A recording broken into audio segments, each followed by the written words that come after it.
మన చిలకలదాన రామన్ ఉన్నాడు ఇక్కడ. రామన్ని అడిగి తెలుసుకోవాలి విశేషాలు. ఎందుకంటే చిలకలదాన గ్రామంలో తాగడానికి చాలా ఇబ్బంది ఉండవు నీళ్ళు. ఏ గవర్నమెంట్ వచ్చినా కూడా ఇంతకుముందు వైఎస్ఆర్ వచ్చింది, 5 ఏళ్ళు ప్రభుత్వం చేసింది, కానీ ఏం లాభం లేదు. ఇప్పుడు కూడా అడిగి తెలుసుకోవాలి. ఏం నిల్లు వేస్తాను, నిల్లు రావట్లేదు మా ఊరికి. ఏ ఊరికి అడుగుతాం, సర్పంచ్ని అడుగుతాము, ఆడ కొత్త లైన్ వేస్తామంటారు.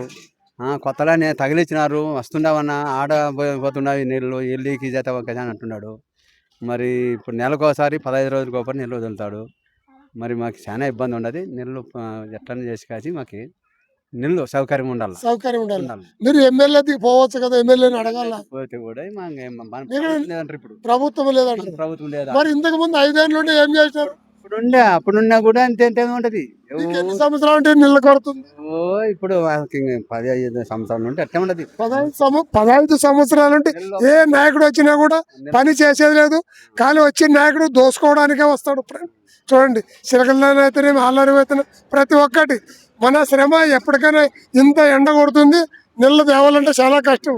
మంత్రాలయం ఏరు ఎక్కడ దగ్గుతుంది, 12 కిలోమీటర్లు ఉంది. 12 కిలోమీటర్లో పైప్ లైన్ తేవాలని కూడా తెస్తారు. కానీ ఏ నాయకుడు ఖాళీ జమ చేసుకోవడానికి వస్తాడు.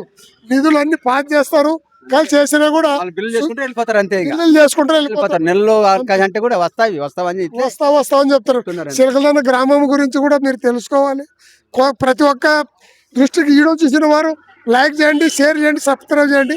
అక్కడ ఎమ్మెల్యే దృష్టికి పోతాడు చూడండి, ఆయన పాల నాగరెడ్డి ఏం చేస్తాడు ఏం లేదో. కూటమి ప్రభుత్వంలో పోయి అడగాల కదా, నీళ్ళ కొరత ఉండదంటే. వీడియో నచ్చితే లైక్ చేయండి, షేర్ చేయండి, సబ్స్క్రైబ్ చేయడం మర్చిపోకండి. Bye friends.